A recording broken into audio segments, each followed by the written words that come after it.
Hello ವಿದ್ಯಾರ್ಥಿಗಳೇ, ಈ ಒಂದು ವಿಡಿಯೋದಲ್ಲಿ ನಾವು ನಿಮ್ಮ BCom 6th semester income tax subject ನಲ್ಲಿ ಬರುವಂತಹ ಒಂದು ಪ್ರಮುಖ method income from other source. ಇದರಲ್ಲಿ ಎರಡು ರೀತಿ ಬರುತ್ತೆ. ಕೇವಲ ಇಂಟ್ರೆಸ್ಟ್ ಇನ್ಕಮ್ ಅಷ್ಟೇ ಕೊಟ್ಟಿರ್ತಾರೆ ಮತ್ತು ಇನ್ನೊಂದು ಮಿಕ್ಸ್ಡ್ ಇನ್ಕಮ್ ಕೊಟ್ಟಿರ್ತಾರೆ. ಅಂದ್ರೆ ರಾಯಲ್ಟಿ, ವಿನ್ನಿಂಗ್ ಫ್ರಮ್ ಲಾಟರಿ ಈ ರೀತಿ ಮಿಕ್ಸ್ ಮಾಡಿ ಕೊಟ್ಟಿರ್ತಾರೆ. ಸೊ ಇದರಲ್ಲಿ ಕೇವಲ ಇಂಟ್ರೆಸ್ಟ್ ಇನ್ಕಮ್ ಅಷ್ಟೇ ಕೊಟ್ಟಾಗ ಏನ್ ರೂಲ್ಸ್ ನ ಫಾಲೋ ಮಾಡಬೇಕು, ಹೇಗೆ ಪ್ರಾಬ್ಲಮ್ ನ ಸಾಲ್ವ್ ಮಾಡಬೇಕು ಅನ್ನೋದನ್ನ ಡಿಸ್ಕಷನ್ ಮಾಡೋಣ. ಸೊ ಒಂದು ಎಕ್ಸಾಂಪಲ್ ತಗೊಂಡಿದ್ದೀನಿ. Akash investment for the previous year ended 31st March 2023 var as follows. So question ಅಲ್ಲಿ ABCD 4 ಟ್ರಾನ್ಸಾಕ್ಷನ್ಸ್ ಇದೆ ಮತ್ತೆ ಅಡ್ಜಸ್ಟ್ಮೆಂಟ್ ಇದೆ, ಅಂದ್ರೆ ಡಿಡಕ್ಷನ್ ಇದೆ. ಸೊ ನೆನಪಿಟ್ಕೋಬೇಕಾಗಿರೋದು ಏನಂದ್ರೆ ಫಾರ್ಮ್ಯಾಟ್. ಸೊ ಇದಕ್ಕೆ ಹಾಕುವಂತ heading income from other source, calculation of income from other source. 3 column prepare ಮಾಡ್ಕೋತೀವಿ. Particular, inner column rupees, outer column rupees. So ಇದರಲ್ಲಿ ಬಿಡಬೇಕಾಗಿರೋ ಐಟಮ್ಸ್ ಯಾವ ಗೊತ್ತಿರಬೇಕು. 5 ಶಬ್ದ ನೀವು ನೆನಪಿಟ್ಕೋಬೇಕು. ಈಕ್ವಿಟಿ ಶೇರ್ ಅಂತ ಬಂದ್ರೆ, ಪ್ರಿಫರೆನ್ಸ್ ಶೇರ್ ಅಂತ ಬಂದ್ರೆ, ಡಿವಿಡೆಂಡ್ ಅಂತ ಬಂದ್ರೆ, ಮತ್ತೆ equity share, preference share, dividend, agriculture income. So question ಅಲ್ಲಿ ಏನಾದ್ರು ಅಗ್ರಿಕಲ್ಚರ್ ಅಂತ ಬಂದ್ರೆ, ಡಿವಿಡೆಂಡ್ ಅಂತ ಬಂದ್ರೆ, ಇವು 5 ಶಬ್ದ ಬಂದ್ರೆ ಬಿಡಬೇಕು. ಸೊ ಒಂದೇದು ಗವರ್ಮೆಂಟ್ ಸೆಕ್ಯೂರಿಟಿ ಇದೆ, ಎರಡನೇದು ಮುನ್ಸಿಪಲ್ ಡಿಬೆಂಚರ್ ಇದೆ, ಮೂರನೇದು ಡಿಬೆಂಚರ್ ಇದೆ, 4ನೇದ್ರಲ್ಲಿ ಪ್ರಿಫರೆನ್ಸ್ ಶೇರ್ ಅಂತ ಬಂದಿದೆ. ಸೊ ಕೊಟ್ಟಿರುವಂತ 4 ಇನ್ಕಮ್ ನಲ್ಲಿ ಒಂದ್ ಇನ್ಕಮ್ ಬಿಡಬೇಕು, ಎಕ್ಸಾಮ್ಟ್ ಆಗಿದೆ ಪ್ರಿಫರೆನ್ಸ್ ಶೇರ್. ಇನ್ನು 3 ಇನ್ಕಮ್ ಎಂಟ್ರಿ ಮಾಡಬೇಕು. ಆಮೇಲೆ ಇವುಗಳನ್ನ ಯಾವಾಗ ಗ್ರಾಸ್ ಅಪ್ ಮಾಡ್ತೀವಿ ಅದು ಕೂಡ ನಿಮ್ಗೆ ಗೊತ್ತಿರಬೇಕು. ಗ್ರಾಸ್ ಅಪ್ ಯಾವಾಗ ಮಾಡ್ಬೇಕಂದ್ರೆ, ಲಿಸ್ಟೆಡ್ ಅಂತ ಬಂದ್ರೆ, ನಾಟ್ ಲಿಸ್ಟೆಡ್ ಅಂತ ಬಂದ್ರೆ, ಟ್ಯಾಕ್ಸ್ ಫ್ರೀ ಅಂತ ಬಂದ್ರೆ, ಟ್ಯಾಕ್ಸ್ ಡಿಡಕ್ಟೆಡ್ ಅಟ್ ಸೋರ್ಸ್ ಅಂತ ಬಂದ್ರೆ.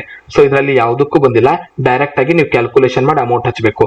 ಸೊ ಗ್ರಾಸ್ ಅಪ್ ಮಾಡುವುದಂದ್ರೆ ಏನು, ಇಂಟ್ರೆಸ್ಟ್ ಇನ್ಕಮ್ ಗೆ 100 divided by 90, 100 into divided by 90 calculation ಮಾಡೋದಕ್ಕೆ ಗ್ರಾಸ್ ಅಪ್ ಅಂತ ಕರೀತಾರೆ. ನಾನು 4 ಶಬ್ದ ಏನ್ ಹೇಳಿದೆ ಅವು ಬಂದಾಗ ಮಾತ್ರ ಗ್ರಾಸ್ ಅಪ್ ಮಾಡಬೇಕು. ಸೊ ಇಲ್ಲಿ ಒಂದೇದೇನಿದೆ, 10,009% ಗವರ್ಮೆಂಟ್ ಸೆಕ್ಯೂರಿಟೀಸ್, ಅದ್ರ ಇನ್ಕಮ್ ಎಷ್ಟಾಗುತ್ತೆ ಅಂದ್ರೆ 900 ಆಗುತ್ತೆ. 9% 10,000 ಮೇಲೆ ಮಾಡಿದಾಗ. ಎರಡನೇದು 20,000 ಮುನ್ಸಿಪಲ್ ಡಿಬೆಂಚರ್ 12% ಇದೆ. ಸೊ 20,000 ಮೇಲೆ 12% ಮಾಡಿದಾಗ 2,400 ಆಗುತ್ತೆ.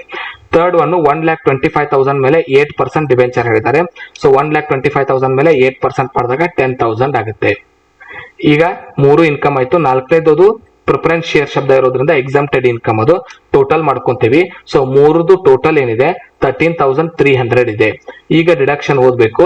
ಡಿಡಕ್ಷನ್ ಯಾವ್ಯಾವ್ದನ್ನ ಮಾಡ್ಬೇಕು, 4 ಶಬ್ದ ಇದೆ ಕ್ವಶನ್ ಅಲ್ಲಿ. ಬ್ಯಾಂಕ್ ಚಾರ್ಜಸ್ ಅಂತ ಬಂದ್ರೆ, ಕಲೆಕ್ಷನ್ ಚಾರ್ಜಸ್ ಅಂತ ಬಂದ್ರೆ, ಕಮಿಷನ್ ಅಂತ ಬಂದ್ರೆ, ಬ್ರೋಕರೇಜ್ ಅಂತ ಬಂದ್ರೆ, ಇಂಟ್ರೆಸ್ಟ್ ಆನ್ ಲೋನ್ ಟೇಕನ್ ಅಂತ ಬಂದ್ರೆ, ಈ 5 ಶಬ್ದ ಬಂದಾಗ ಮೈನಸ್ ಮಾಡಬೇಕು. ಒಂದು 50 ರೂಪೀಸ್ ಇದೆ, ಒಂದು 250 ಇದೆ. ಸೊ 50 ರೂಪೀಸ್ ಎದ್ರದಂತ ಹೇಳಿದರೆ ಬ್ಯಾಂಕ್ ಚಾರ್ಜಸ್ ತಗೋಬೇಕು. 250 ಏನಂತ ಹೇಳಿದರೆ ಇಂಟ್ರೆಸ್ಟ್ ಆನ್ ಲೋನ್ ಟೇಕನ್ ತಗೋಬೇಕು. ಸೊ 250 ಪ್ಲಸ್ 50 300 ಡಿಡಕ್ಷನ್ ಇದೆ. ಸೊ 300 ನ ನಾವು ತಗೊಂಡು ಮೈನಸ್ ಮಾಡ್ಕೊಳ್ಳೋಣ. ಟೋಟಲ್ ಇನ್ಕಮ್ ನಲ್ಲಿ ಉಳಿದಿದ್ದು 13,000.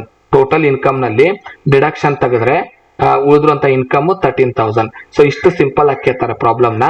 ಏನ್ ರೂಲ್ಸ್ ನೆನ್ಪಿಟ್ಕೋಬೇಕು, ಹೆಡ್ಡಿಂಗು, ಕಾಲಮ್ಸ್, ಎಕ್ಸಾಮ್ಟೆಡ್ 5 ಐಟಮ್ ಇದೆ ಅವುಗಳನ್ನ ಹೆಸರನ್ನ ನೆನ್ಪಿಟ್ಕೋಬೇಕು. ಯಾವಾಗ ಗ್ರಾಸ್ ಅಪ್ ಅಮೌಂಟ್ ಮಾಡ್ತೀವಿ 100 ಡಿವೈಡೆಡ್ ಬೈ 90 ಮಾಡ್ತೀವಿ, 4 ಶಬ್ದ ಇದೆ ಅದು ಬಂದಾಗ ಮಾತ್ರ. ಇನ್ನೊಂದು ರೂಲ್ಸ್ ಏನ್ ನೆನ್ಪಿಟ್ಕೋಬೇಕು, ಡಿಡಕ್ಷನ್ ಮಾಡುವಂತ 5 ಶಬ್ದಗಳಿವೆ, ಯಾವುದು ಡಿಡಕ್ಷನ್. ಸೊ ಇಷ್ಟು ನೆನ್ಪಿಟ್ಕೊಂಡ್ರೆ ಸಾಕು, ನೀವು ಈ ಪ್ರಾಬ್ಲಮ್ ನ ಸಾಲ್ವ್ ಮಾಡಬಹುದು. ಮುಂದಿನ ವಿಡಿಯೋದಲ್ಲಿ ಮತ್ತೊಂದು ಮೆಥಡ್ ನೊಂದಿಗೆ ಸಿಗೋಣ. ಧನ್ಯವಾದಗಳು.